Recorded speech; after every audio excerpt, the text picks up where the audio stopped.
स्वागत है इनवेब न्यूज पर। मैं हूं आपके साथ रोहित। जिस वक्त का इंतजार बीजेपी को लंबे वक्त से था, वो वक्त आया 4 मई को, जब पश्चिम बंगाल में प्रचंड बहुमत के साथ सत्ता में भारतीय जनता पार्टी आ गई। फिर 9 मई को शपथ ग्रहण हुआ। भव्य और दिव्य शपथ ग्रहण में बीजेपी शासित राज्यों के मुख्यमंत्री पहुंचे। प्रधानमंत्री नरेंद्र मोदी, गृह मंत्री अमित शाह, रक्षा मंत्री राजनाथ सिंह सहित तमाम बीजेपी के बड़े नेता और पदाधिकारी पश्चिम बंगाल के कोलकाता पहुंचे, जहां पर सबने शुभेंदु अधिकारी की नई सरकार को लेकर उन्हें शुभकामनाएं दी। अब ऐसे में शुभेंदु अधिकारी को लेकर चर्चाएं तमाम कि काम कब से शुरू होगा, एक्शन कब से शुरू होगा, कब से शुभेंदु अधिकारी उन सब को सबक सिखाएंगे जिन्होंने पश्चिम बंगाल को पिछले कई दशकों से झंडुम बना रखा था। खास करके चुनावी हिंसा करने वाले, चुनाव के पूर्व हिंसा करने वाले, चंद्रनाथ रथ की हत्या करने वालों को सबक कब सिखाया जाएगा, ये सबसे बड़ा सवाल है। तो इस सवाल का जवाब धीरे धीरे मिल रहा है। जी हाँ, शुभेंदु अधिकारी ने 9 मई को जब शपथ ली तो उसके बाद उन्होंने तत्काल प्रभाव से एक मीटिंग औपचारिक रूप से पुलिस अधिकारियों की बुलाई। अब इसके बाद सोमवार को एक बड़ी मीटिंग और बुलाई गई है। इस बड़ी मीटिंग में आगे का खाका तैयार किया जाएगा और पश्चिम बंगाल को किस रास्ते पर चलना है यह बताया जाएगा, क्योंकि अभी तक पश्चिम बंगाल की पुलिस ममता बनर्जी के लिए सिर्फ काम करती थी। जब ममता बनर्जी धरने पर बैठती थी तब डीजीपी साहब भी धरने पर बैठते थे और देश का मात्र एक राज्य है जहां पर डीजीपी सरकार के साथ, मुख्यमंत्री के साथ धरने पर बैठते थे। अब ये सब पश्चिम बंगाल में नहीं चलेगा और उसकी तस्वीरें भी दिखने लगी। सबसे पहले तो टोलबाजी खत्म हो चुकी है। जैसे ही 4 मई को नतीजे आए, जो सड़कों पर हर 1 किलोमीटर, 2 किलोमीटर, 5 किलोमीटर पर 10, 20 रुपए, 50 रुपए वाला टोल लगा रखा था, उसे हटा दिया गया है। कोई अब नजर नहीं आ रहा है। तमाम वीडियोस ट्रक वाले बना रहे हैं, कार वाले बना रहे हैं, रोज उस रास्ते पर सफर करने वाले बना रहे हैं और बता रहे हैं कि क्या कुछ बदला है।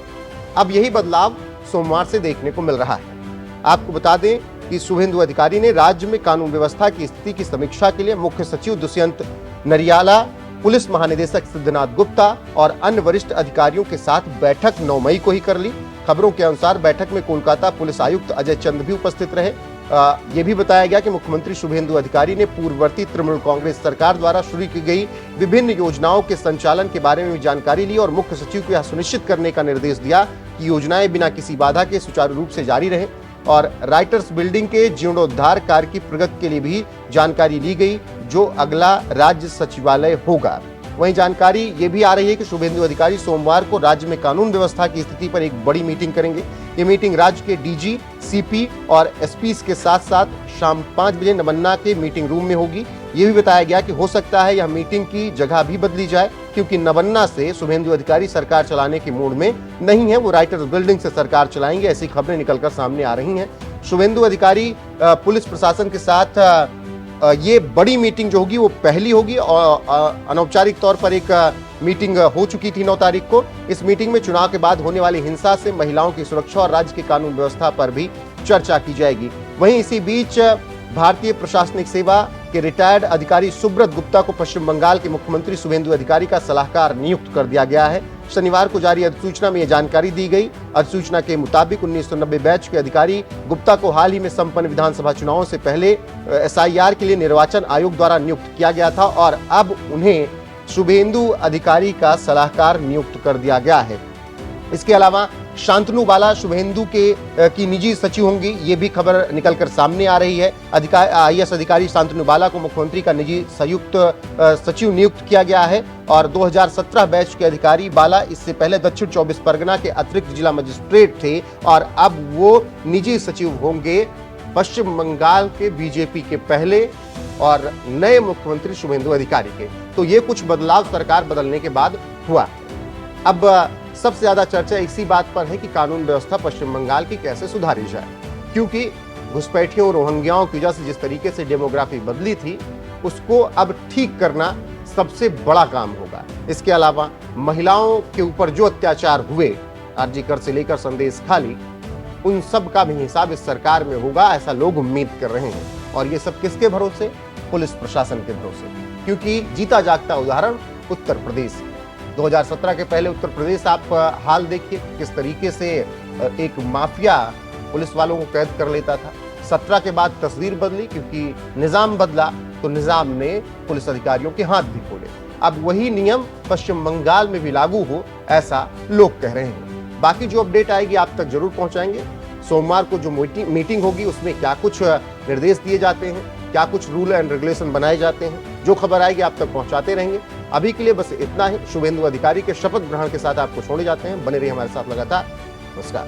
नामे शपथ करितेछि जे विधि द्वारा स्थापित भारतेर संविधानेर प्रति आमी अकृत्रिम निष्ठा ओ आनुगत्य पोषण करिब।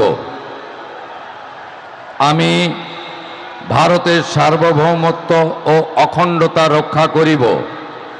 पश्चिमबंग राज्येर मुख्यमंत्री रूपे आमार कर्तव्य समूह निष्ठापूर्वक एवं विवेकसम्मत भावे निर्वाह करिब एवं भय बा पक्षपात प्रीति बा विद्वेष रहित हइया सकल श्रेणीर जनगणेर प्रति संविधान और विधि अनुसारे न्याय आचरण करिब।